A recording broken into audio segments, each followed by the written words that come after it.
اے مسلمانوں کان کھول کر سن لو، ہرگز تم جنت کو نہیں پا سکتے یہاں تک کہ تم اپنے اس مال کو اللہ کی رضا کے لیے خرچ کرو جو تمہارے پاس ہے۔ جس مال کو سے تمہیں محبت ہے اس مال کو تم اللہ کی رضا کے لیے خرچ کرو۔ اسلام ایسا مذہب تھوڑی ہے۔ جب یہ آیت اتری اللہ کے نبی نے بیان فرمائی تو نسائی کی حدیث ہے کہ ابو طلحہ انصاری رضی اللہ تعالیٰ عنہ جو ایک دولت مند آدمی تھے، وہ اللہ کے نبی کے پاس آئے اور آ کر کہا کہ یا رسول اللہ، اللہ ہم سے ہمارے مال کے بارے میں فرماتا ہے کہ اگر تم جنت کے طالب ہو تو جو مال سب سے اچھا ہے تم اس کو اللہ کے راہ میں خرچ کر دو۔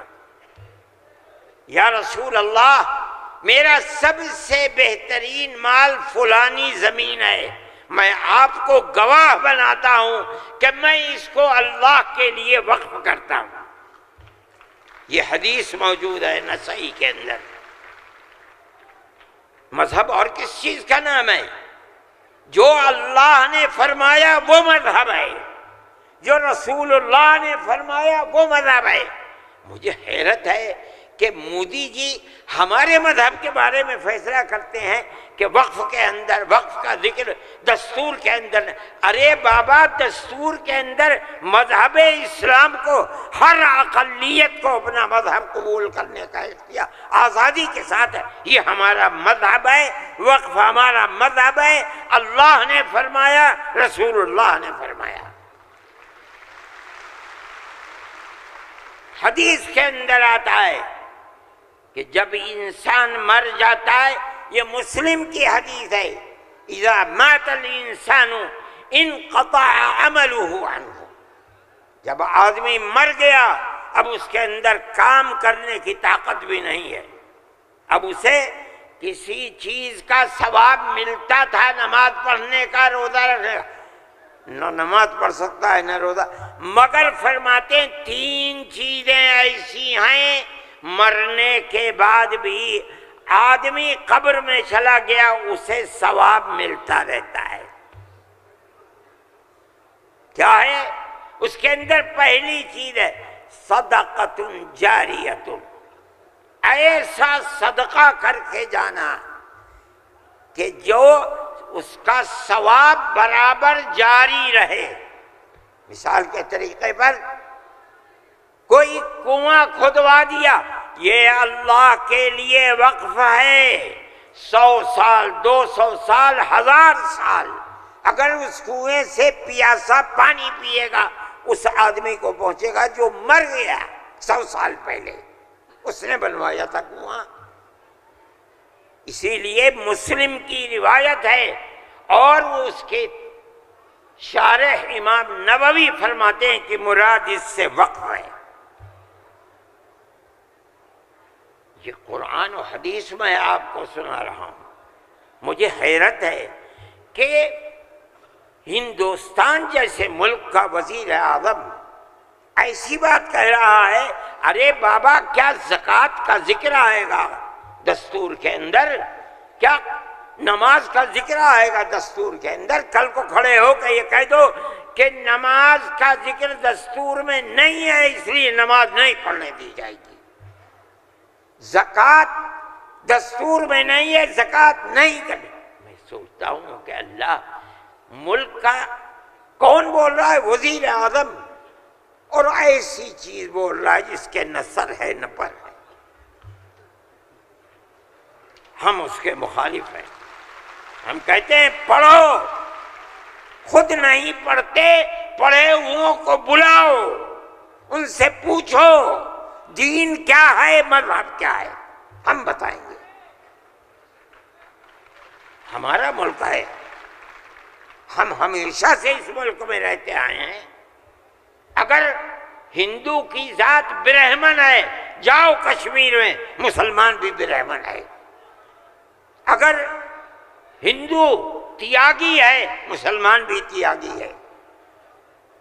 اگر ہندو راجپوت ہے، مسلمان بھی راجپوت ہے۔ ہم کہاں سے آئے ہیں؟ ہم تو اسی ملک کے رہنے والے ہیں۔ جس کو ہندو کوئی مذہب پسند ہے وہ ہندو مذہب کے اوپر ہے، جسے عیسائی مذہب پسند ہے وہ عیسائی بن گیا، جسے سکھ مذہب پسند ہے وہ سکھ بن گیا، جسے اسلام مذہب پسند ہے وہ مسلمان بن گیا۔ لیکن جس طرح ایک گھر کے اندر 5 بیٹے ہیں، ایک ٹھگنا ہے، ایک لمبا ہے، ایک کالا ہے، ایک گورا ہے، یہ اختلاف باپ اور ماں کے اندر اختلاف کو پیدا نہیں کرتا۔ اسی طرح ہمارا مذہب ہے کہ آدمی کسی بھی مذہب کو اختیار کر لے، لیکن ہندوستانی ہونے میں ملکی اعتبار سے کوئی فرق نہیں ہے۔ ہمارا مذہب ہے، ہم اس کو مانتے ہیں اور یہی ایک حقیقت ہے۔ لیکن برا ہو اس نفرت کی سیاست کا۔ ایک ایسی بات کہہ رہے ہیں جس کے نہ سر ہے نہ پیر ہے، ایسا معلوم ہوتا ہے جیسے ہر مذہب کی ایک ایک جزئی چیز کو دستور میں ہندوستان کے اگر لایا جائے گا تو وہ دستور ہوگا، نہیں لایا جائے گا دستور نہیں ہوگا۔ لیکن میں کہتا ہوں کہ یہ غلط ہے۔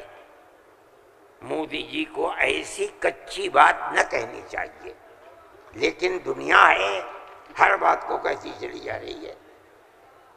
آپ کے برابر میں جب ملک کا پرائم منسٹر یہ باتیں کرتا ہے جس سے مسلمانوں کے خلاف نفرت ظاہر ہوتی ہے، ملک کا ہوم منسٹر ایسی باتیں کرتا ہے تو دوسرے کیوں نہ کریں گے؟ آپ نے دیکھا جھارکھنڈ کے اندر جس کے ذمہ دار بنایا گیا آسام کے چیف منسٹر کو، آسام کے چیف منسٹر کی روز کی تقریریں آپ سنیے، مسلمان کو مسلمان نہیں کہتا، اس کی زبان سے مسلمان کا نام نہیں کہتا، ہمیشہ گھس بیٹھیا کہتا ہے۔ میں کہتا ہوں یہ کتنی بڑی جہالت ہے۔ جس برادری کا وہ آدمی ہوگا اس برادری کے مسلمان بھی آسام میں ہوں گے۔ ہندوستان کی کوئی برادری ایسی نہیں ہے جس کے اندر مسلمان نہ ہو، وہ مسلمان کا نام لیتے ہوئے گھبراتا ہے۔ مگر خدا کی قدرت ہے، جو 1 مہینہ جھارکھنڈ کے اندر رات اور دن تقریریں مسلمان کے خلاف کرتا رہا، وہاں مسلمانوں کا نام لے کر ان کے خلاف بولنے والوں کا منہ کالا ہو گیا۔ نعرہ تکبیر، جمعیت علماء ہند، مولانا ارشد مدنی۔ اس کا مطلب کیا ہے؟ اس کا مطلب سمجھو، صرف یہی مطلب نہیں ہے کہ وہ تقریریں کی اور تقریریں کر کے چلے گئے۔ اس کا مطلب یہ ہے کہ وہ رات اور دن مسلمانوں کے خلاف زہر اگل رہے تھے۔ جھارکھنڈ کے صرف ہندو نہیں، ہندو اور مسلمانوں نے مل کر اس تحریک اور اس سیاست کو تھوک دیا اس کے اوپر۔ الیکشن کے اندر بی جے پی کی ناکامی وہ صرف مسلمان کے حصے میں نہیں لکھی جائے گی۔ مسلمان کی تعداد کتنی ہے جھارکھنڈ کے اندر؟ اس کا مطلب یہ ہے کہ نفرت کی اس سیاست کو جھارکھنڈ کے ہندو اور مسلمان نے تھوک دیا، اس کے اوپر قبول نہیں کیا۔ وہ آدمی جو بولتا تھا وہ اپنے صوبے کے اندر بھی جب زبان سے کوئی بات نکلتی تھی مسلمان کے خلاف آگ ہی اگلتا تھا۔ دیکھو ساری ہندوستان کے اندر ہندوستانی ہونے کے لیے یہ بنیاد ہے کہ جو سب سے پہلی مردم شماری تھی سن 1951 کی، جس کا نام اس مردم شماری میں ہے وہ اور اس کی اولاد ہندوستانی ہے۔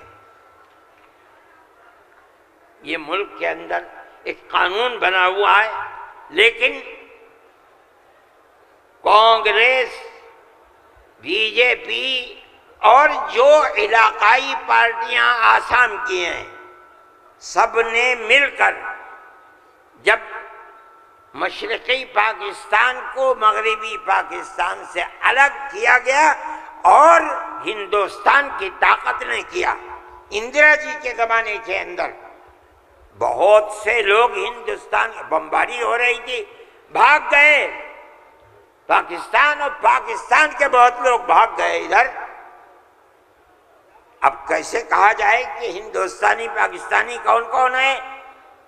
تو سب نے مل کر پارلیمنٹ نے قانون بنایا کہ 1971 کے بعد جو آیا ہے وہ ہندوستانی نہیں ہے، آسام میں 1971 کی مردم شماری میں جس کا نام ہے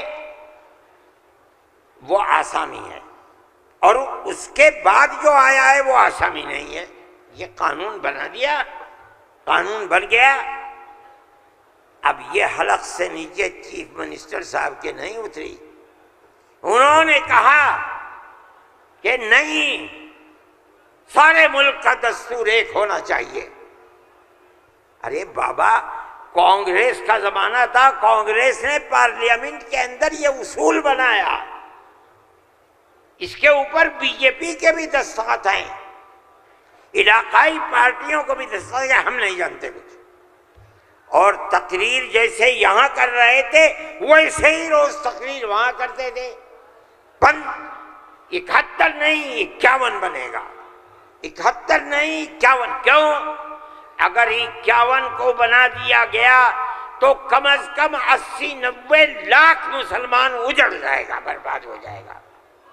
وہ یہ چاہتے تھے کہ مسلمان کو برباد کر دو۔ آسام میں جمعیت علماء وہ جماعت تھی، ہم گئے سپریم کورٹ میں، ہم نے کہا کہ جب اس زمانے کی حکومتیں متحد ہیں یہ کیسے ہو سکتا ہے؟ یہ اللہ کا احسان اور کرم ہے کہ سپریم کورٹ نے وہ فیصلہ کیا جو حق فیصلہ تھا، اور اس نے کہہ دیا کہ نہیں، آسام کے لیے سن 71 ہی رہے گا۔ تمام پارٹیوں نے اس کو قبول کیا ہے۔ اب زمانہ خراب ہو گیا، دل دکھنے لگا، وہ جو وہاں دل کے اندر مسلمانوں کے خلاف آگ تھی وہ جھارکھنڈ میں لا کر کے اگلی ہے۔ اللہ نے یہاں بھی منہ کالا کر دیا۔ میرے بھائی، جمعیت علماء کا یہ کام ہے۔ ہم نے اس سے پہلے ایک اور مقدمہ آسام کے سلسلے میں لڑا تھا۔ جب لڑکی اپنے شوہر کے ساتھ کسی دوسرے شہر میں پہنچی، یہ لڑکی کہاں سے آئی؟ جو وہاں کا پردھان تھا وہ سرٹیفکیٹ دیتا تھا کہ یہ لڑکی فلاں کی ہے، باپ اس کا فلاں جگہ ہے، لڑکی یہاں رہتی ہے۔ اسی سرٹیفکیٹ کی بنیاد پر اسے آسامی کہا جاتا تھا۔ اس طرح کی لڑکیاں ہندوؤں میں 24 لاکھ اور مسلمانوں کے اندر 27 لاکھ تھی۔ وہاں کی فرقہ پرست طاقت کہتی تھی کہ یہ پردھان کا سرٹیفکیٹ کوئی معنی نہیں رکھتا۔ تنہا جمعیت علماء تھی، ہم گئے سپریم کورٹ میں، اور جو بڑے سے بڑا وکیل جو ایک ایک پیشی میں 15 لاکھ روپیہ لیتا تھا، اور اتفاق سے جو چیف جسٹس تھا وہ بھی آسامی ہی کا تھا سپریم کورٹ کا۔ مجھے تو بہت خطرہ تھا، ان کا ہوگا کیا؟ 47 لاکھ عورتیں ہیں اور ان کے بچے اگر لگا لو 1.5 کروڑ، یہ کہاں جا کے بھیک مانگیں گے؟ نہ کوئی مکان خرید سکتے ہیں، نہ جائیداد خرید سکتے ہیں، نہ ان کے بچے پڑھ سکتے ہیں، یہ کیا کریں گے؟ اللہ کی قدرت کا کرشمہ ہے کہ اس کے اندر بھی جمعیت علماء کو ایسی کامیابی ہوئی کہ مسئلہ ختم ہو گیا۔ 47 لاکھ ہندو مسلمان جینے کا حق انہیں مل گیا۔ یہ ایک چیز ہے، جمعیت علماء ہندو مسلم کی بات نہیں کرتی، ہمیں اس سے کوئی مطلب نہیں۔ جمعیت ہم علماء یہ ہند کہتے ہیں مولانا ارشد مدنی، نعرہ تکبیر، مولانا ارشد مدنی قدم بڑھاؤ، جمعیت علماء ہند۔ ہم یہ کہتے ہیں کہ ہم ہر ایک کے لیے کام کرتے ہیں۔ جمعیت علماء کا یہ کردار ہے۔ ابھی آپ کے سامنے بلڈوزر کی تحریک آئی، ہم نے یہ دیکھا کہ چیز دن بدن بڑھتی جا رہی ہے، اور اس آگ کے اندر یہ نہیں کہا جا سکتا کہ 100% مسلمان ہے، لیکن 95% مسلمانوں کے گھر گرائے جا رہے ہیں۔ سارے ہندوستان میں جمعیت علماء ہند سپریم کورٹ میں گئی اور ہم نے جا کر کے یہ بات رکھی، تحریک چلتی رہی، ہم نے یہ بات کہی کہ یہ کیسے ہو سکتا ہے؟ جس گھر کو ماں باپ نے بنایا، اس گھر کے اندر ایک لڑکے نے کوئی کام ایسا کر دیا کہ جو کام گورنمنٹ کے خلاف ہے، آپ کی سیاست کے خلاف ہے، آپ اس مکان کو بلڈوزر چلا کر گرا دیں، وہ ماں باپ کہاں جائیں گے بوڑھے؟ اس کی بیوی بچے کہاں جائیں گے؟ اس کی بہن بھائی کہاں جائیں گی؟ اس کی اولاد کہاں جائے گی؟ بھئی آپ اس کو پکڑ کر کے جیل میں ڈالیے، یہ اپنی زندگی کو صاف دکھلانے کے لیے مقدمہ لڑے گا، آپ اس کے گھر کو کیسے گرا سکتے ہیں؟ مگر یہ بات کسی کی سمجھ میں نہیں آتی تھی۔ ہم اللہ کا شکر ادا کرتے ہیں کہ ہماری اس آواز کو اللہ نے قبول فرمایا، اور اس طرح قبول فرمایا کہ اب کون مائی کا لال ہے؟ ذرا گھر کا توڑ کے تو دکھ رہا ہے۔ نعرہ تکبیر، جمعیت علماء ہند، مولانا ارشد مدنی۔ میرے بھائی، یہ فیصلہ دینے والے مسلمان نہیں تھے، مدرسے کے پڑھے ہوئے نہیں تھے، یہ وکیل جو سپریم کورٹ کے لڑ رہے تھے مدرسوں کے پڑھے ہوئے نہیں تھے، ہندو تھے۔ اس کا مطلب ہے کہ ملک کے اندر آج بھی لاکھوں نہیں کروڑوں ہندو ہیں جو مذہب سے اوپر اٹھ کر دکھ سکھ میں ایک دوسرے کے ساتھ شریک رہنا چاہتے ہیں۔ ہم اپنی 1400 سالہ اسی تاریخ کو زندہ کرنا چاہتے ہیں، زندہ رکھنا چاہتے ہیں۔ جمعیت علماء اس کے لیے کھڑی ہوئی ہے۔ ہم ہر جگہ جاتے ہیں، اس کو نہیں دیکھتے کہ کون ابو حنیفہ کا ماننے والا ہے، کون آدمی اہل حدیث ہے، کون غیر مقلد ہے، کون جماعت اسلامیہ، کون ہندو ہے، کون مسلمان ہے، ہم نہیں دیکھتے۔ اگر ظلم و تشدد ہو رہا ہے، ہم وہاں جاتے ہیں۔